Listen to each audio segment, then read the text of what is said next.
Hello everyone, welcome to my channel. और आज का हमारा टॉपिक है इकोसिस्टम कंपोनेंट्स।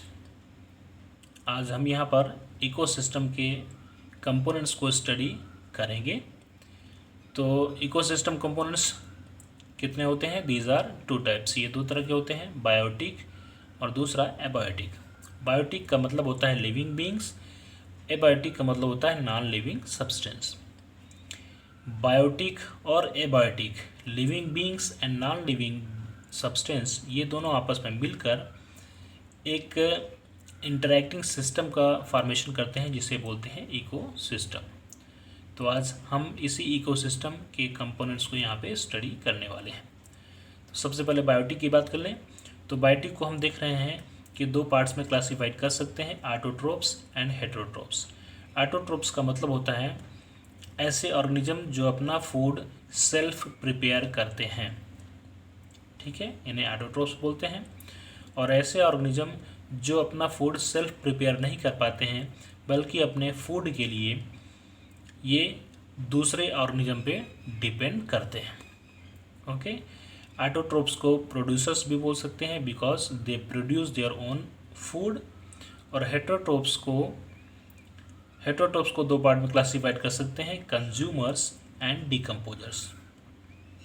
कंज्यूमर्स की बात करें तो कंज्यूमर्स को भी दो पार्ट में क्लासीफाइड कर सकते हैं, हर्बीवोरस एंड कार्निवोरस। तो बायोटिक को हम आगे स्टडी करेंगे डिटेल में।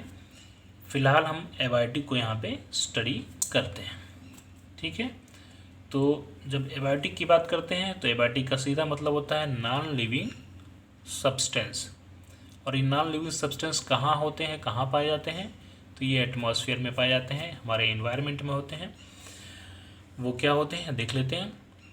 तो physical factors of the environment, environment के वो सारे फिज़िकल फैक्टर्स जो नॉन लिविंग नेचर के होते हैं उनको एबायोटिक कंपोनेंट बोला जाता है। For example temperature, light, air, water, carbon, hydrogen, nitrogen, protein, lipids etcetera. ये सारे जो फिज़िकल फैक्टर्स होते हैं एनवायरनमेंट के, इनको अगर हम बाइफर्केट करें तो ये थ्री पार्ट्स में कर सकते हैं। First is climate reason. Climate reason में वो सारे क्लाइमेटिक कंडीशंस आ जाती हैं जो एनवायरनमेंट के फिज़िकल फैक्टर्स को बनाती हैं। For example temperature, light, rain, water, air etcetera, ये सारे अदर फिजिकल फैक्टर्स इसमें इंक्लूड होते हैं। Second one, organic substance. Organic substance for example carbohydrates, proteins, lipids, vitamins etcetera, ये सब के सब ऑर्गेनिक सब्सटेंस होते हैं, ये भी फिजिकल फैक्टर का फॉर्मेशन करते हैं। Third one is inorganic substance. For example elements like carbon, hydrogen, nitrogen, phosphorus, sulphur, oxygen etcetera. तो ये तीन तरह से हमने इसको क्लासीफाइड कर दिया है, climatic reason, organic substance, inorganic substance. ये तीनों मिलकर किसी भी इन्वायरमेंट के फिजिकल फैक्टर्स को बनाते हैं और ये सब एक साथ अबायोटिक कंपोनेंट्स बोले जाते हैं या नॉन लिविंग सब्सटेंस बोले जाते हैं। और इकोसिस्टम के फॉर्मेशन में अगर बायोटिक कंपोनेंट ज़रूरी है तो बायोटिक कंपोनेंट के साथ साथ ये एबायोटिक कंपोनेंट भी उतना ही ज़्यादा ज़रूरी है, क्योंकि ये दोनों ही आपस में मिलकर एक इकोसिस्टम का फॉर्मेशन करते हैं। ओके, अब बात करते हैं बायोटिक कंपोनेंट्स की। तो बायोटिक कंपोनेंट्स को हमने तीन पार्ट्स में क्लासीफाइड किया था, प्रोड्यूसर्स, कंज्यूमर्स एंड डिकम्पोजर्स। तो सबसे पहले हम प्रोड्यूसर्स की बात कर लें। प्रोड्यूसर्स को ऑटोट्रोप्स भी बोलते हैं। इसका मतलब हुआ ये ऐसे ऑर्गेनिजम्स हैं जो अपना फूड सेल्फ प्रिपेयर करते हैं, इसलिए इनको ऑटोट्रोप्स भी बोलते हैं। ओके, तो देखते हैं क्या है ये।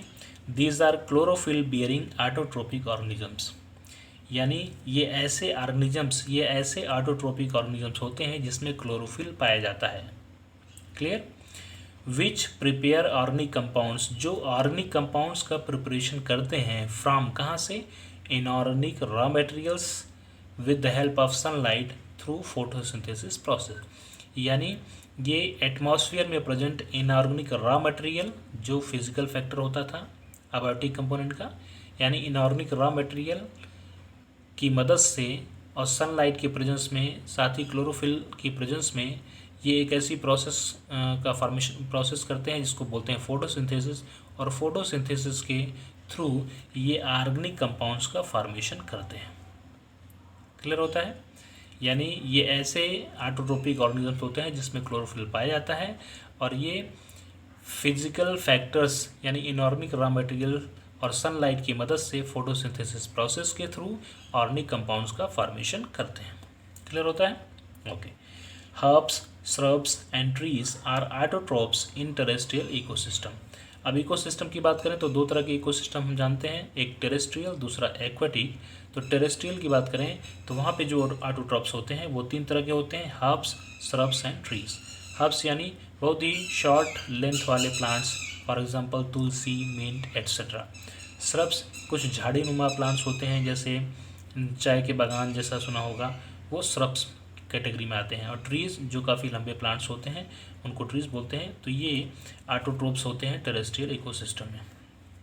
Similarly phytoplankton and macrophytes are autotrophs in aquatic ecosystem. जब हम एक्वेटिक इकोसिस्टम की बात करते हैं तो वहाँ भी दो तरह के ऑटोट्रोप्स पाए जाते हैं। First is phytoplanktons. फाइटोप्लैंक्टन का मतलब होता है फ्लोटिंग प्लांट्स जो वाटर में फ्लोट करते रहते हैं। और मैक्रोफाइट्स का मतलब होता है deep rooted plants in water. Water में जिन ऐसे प्लांट्स जो नीचे उनकी रूट होती है उसको मैक्रोफाइट्स कहते हैं। ये एक्वेटिक इकोसिस्टम में एज ए ऑटोट्रोप्स काम करते हैं। Okay. Autotrophs are also called converters or transducers because they convert solar energy into chemical energy. इन ऑटोट्रोप्स को कन्वर्टर्स या फिर ट्रांसड्यूसर्स भी बोलते हैं। बिकॉज क्यों बोलते हैं? क्योंकि ये सनलाइट के सोलर एनर्जी को कंज्यूम करते हैं और उसको केमिकल एनर्जी में कन्वर्ट करते हैं। क्लियर होता है? चलिए अब हम बात करेंगे कंज्यूमर्स की। तो कंज्यूमर्स क्या होते हैं? प्रोड्यूसर्स या ऑटोट्रॉप्स हो गए, लेकिन कंज्यूमर्स जो होते हैं वो हेटरोट्रॉप्स होते हैं। कंज्यूमर्स और डिकम्पोजर्स वो हेटरोट्रॉप्स होते हैं। ठीक है, तो इनको हम यहाँ पे समझ लेते हैं। कंज्यूमर्स की बात करें तो दीज आर हेटरोट्रॉपिक ऑर्गेनिजम्स। ये हेटरोट्रॉपिक ऑर्गेनिजम्स होते हैं, यानी ये अपना भोजन सेल्फ प्रिपेयर नहीं करते हैं। Mostly animals which ingest and swallow their food prepared by autotrophs. यानी इसमें बहुत सारे ऐसे एनिमल्स होते हैं जो अपना फूड खुद प्रिपेयर नहीं करते हैं, बल्कि ये या तो ऑटोट्रॉप्स पे डिपेंड करते हैं या फिर दूसरे ऑर्गेनिज्म पे डिपेंड करते हैं अपने फूड के लिए। क्लियर होता है? Consumers are of two types. Consumers भी दो तरह के होते हैं। First is herbivorous. हर्बीवोरस का क्या मतलब हुआ? Feed directly on plants. ये ऐसे ऑर्गेनिजम्स होते हैं जो अपने फूड के लिए डायरेक्ट प्लांट्स पे डिपेंड करते हैं। For example grasshoppers, deer, rabbits, goat, cattles etcetera. ये सारे के सारे कैसे होते हैं? टेरेस्ट्रियल हर्बीवोरस होते हैं। ये टेरेस्ट्रियल हर्बीवोरस हैं और ये अपने फूड के लिए डायरेक्टली प्लांट्स पे डिपेंड करते हैं। While protozoans, molluscs, crustaceans etcetera are the examples of aquatic herbivores. Aquatic herbivores की बात करें तो ये ऐसे ऑर्गेनिजम्स होते हैं जो डायरेक्टली प्लांट्स पे डिपेंड करते हैं अपने फूड के लिए। For example protozoans, molluscs and crustaceans. Okay, they are also called first order consumers. और इन्हीं हर्बीवोरस को जो डायरेक्टली अपने फूड के लिए प्लांट्स पे डिपेंड करते हैं उनको फर्स्ट ऑर्डर कंज्यूमर्स बोला जाता है। क्लियर? कार्निवोरस। कार्निवोरस क्या होते हैं? Which feed or prey upon other animals. ये ऐसे ऑर्गेनिजम्स होते हैं जो प्लांट्स पे डिपेंड नहीं करते हैं, अपने फूड के लिए प्लांट्स पे डिपेंड नहीं कर रहे हैं, बल्कि दूसरे एनिमल्स पे डिपेंड करते हैं। Clear? Which feed upon herbivores are called primary carnivores. ऐसे कार्निवोरस जो डायरेक्टली अपने फूड के लिए हर्बीवोरस पे डिपेंड करते हैं उनको प्राइमरी कार्निवोरस बोला जाता है, या फिर इन्हें सेकेंड ऑर्डर कंज्यूमर्स भी बोलते हैं। फर्स्ट ऑर्डर कंज्यूमर्स किसे बोलते हैं? हर्बीवोरस को। और सेकेंड ऑर्डर कंज्यूमर्स किसे बोलते हैं? प्राइमरी कार्निवोरस को। For example frog, birds, fox, cat etcetera. Okay, which feed upon primary carnivores are called secondary carnivores. और ऐसे एनिमल्स, ऐसे ऑर्गेनिजम्स जो अपने फूड के लिए प्राइमरी कार्निवोरस पे डिपेंड करते हैं उनको सेकेंडरी कार्निवोरस बोलते हैं, या फिर इन्हीं को थर्ड ऑर्डर कंज्यूमर्स बोलते हैं। For example owl, peacock, tiger, lion etcetera. Clear. The larger carnivores such as lion, tiger, जो बड़े कार्निवोरस होते हैं जैसे लायन और tiger etcetera are called top carnivores, उनको टॉप कार्निवोरस बोला जाता है। क्लियर। हम बात करेंगे डिकम्पोजर्स की, जो हेटेरोट्रॉप्स का दूसरा पार्ट है डिकम्पोजर्स। और डिकम्पोजर्स में हम देखते हैं ये क्या होते हैं। These are saprophytic micro organisms. Sapro का मतलब होता है टू डिकम्पोज, यानी ये एक ऐसे माइक्रो ऑर्गेनिजम्स होते हैं जो डिकम्पोज करते हैं। क्या डिकम्पोज करते हैं? कुछ बिग मालिक्यूल्स को स्मॉल मालिक्यूल्स में कन्वर्ट करते हैं, या हायर मालिक्यूल्स को स्मॉल मालिक्यूल्स में कन्वर्ट करते हैं। ठीक है। तो these are saprophytic micro organisms such as bacteria and fungi. ये बैक्टीरिया या फंजाई होते हैं जो सैप्रोफाइटिक नेचर के होते हैं, जो डिकम्पोज करते हैं, which obtain their food from dead bodies of plants and animals. और ये अपना फूड कहाँ से ऑब्टेन करते हैं? प्लांट्स और एनिमल्स की डेड बॉडीज से। प्लांट्स और एनिमल्स की डेड बॉडीज़ को ये डिकम्पोज करते हैं और डिकम्पोज करके वहाँ से अपना नरिशमेंट लेते हैं, अपना फूड वहाँ से ऑब्टेन करते हैं, इसलिए इनको सैप्रोफाइटिक माइक्रो ऑर्गेनिजम्स बोला जाता है। Clear. They are also called micro organism and reducers. इनको माइक्रो ऑर्गेनिजम्स या रिड्यूसर्स भी बोलते हैं because they are in small size. इनकी साइज़ बहुत स्मॉल होती है इसलिए इनको माइक्रो ऑर्गेनिजम्स बोलते हैं। रिड्यूसर्स इसलिए बोलते हैं because they reduce big molecules into small molecules, इसलिए इनको रिड्यूसर्स बोलते हैं। They secrete digestive enzymes in the surrounding medium. ये अपने आसपास जहाँ भी प्लांट्स और एनिमल्स की डेड बॉडीज होती हैं वहाँ पे ये कुछ डाइजेस्टिव एंजाइम्स सीक्रेट करते हैं।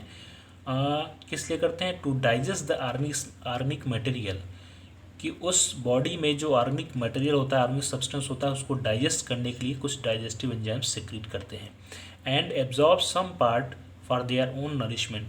और उसमें से कुछ पार्ट वो अपने नरिशमेंट के लिए, अपने फूडिंग के लिए वहाँ से एब्जॉर्ब कर लेते हैं। And the remaining substance add to the substratum. और जो बचा हुआ सब्सटेंस होता है वो सबस्ट्रेटम में या इकोसिस्टम में ऐड हो जाता है, मिल जाता है, जिसको बोलते हैं मिनरलाइजेशन। यानी उस एनिमल या प्लांट की बॉडी में जो मिनरल्स प्रेजेंट होते हैं वो सारे के सारे मिनरल्स को ये डिकम्पोज कर देते हैं। डिकम्पोज होकर वो मिनरल्स साइकिल में, इकोसिस्टम की साइकिल में वापस मिल जाते हैं। क्लियर होता है? ओके। अब कुछ छोटे और ऑर्गेनिजम्स होते हैं, उनकी भी चर्चा यहाँ पे कर लेना ज़रूरी है। पैरासाइट्स। पैरासाइट तो सब जानते हैं। They obtain food directly from other organisms called host. ये दूसरे ऑर्गेनिज्म से ही अपना फूड ऑब्टेन करते हैं, जिनको होस्ट बोलते हैं। और ये होस्ट से ही अपना फूड मटेरियल ऑब्टेन करते हैं और कभी कभी उसको अफेक्ट भी कर देते हैं, उसको किल भी कर देते हैं। और पैरासाइट्स के बारे में हम जानते हैं। और ह्यूमन बींग्स में जो पैरासाइट्स मेन होते हैं वो टेप वर्म होता है, जो पेट के अंदर होता है, वो हमारे पेट से ही अपना फूड प्राप्त करता रहता है। हम और इसी तरह एक जिसको पैरासाइटिक का बहुत अच्छा एग्जांपल है मॉस्किटो। मॉस्किटो भी हमारे ब्लड पे, ह्यूमन्स के ब्लड पे पूरा डिपेंड करता है। तो ये हो गया। इसी तरह अगर प्लांट्स में हम पैरासाइट्स की बात करें तो कस्कुटा, जिसको अमरबेल बोलते हैं, वो भी बड़े ट्रीज़ के बॉडी पे चिपक जाता है और वहाँ से अपना नरिशमेंट प्राप्त करता रहता है। ठीक है। इसी तरह स्कैवेंजर्स होते हैं। They feed on the dead bodies of the other organisms. ये भी दूसरे अदर ऑर्गेनिज्म की डेड बॉडी पे फीड करते हैं, वहाँ से अपना फूड प्राप्त करते हैं। For example termites, beetles, worms etcetera. Okay, thanks for watching.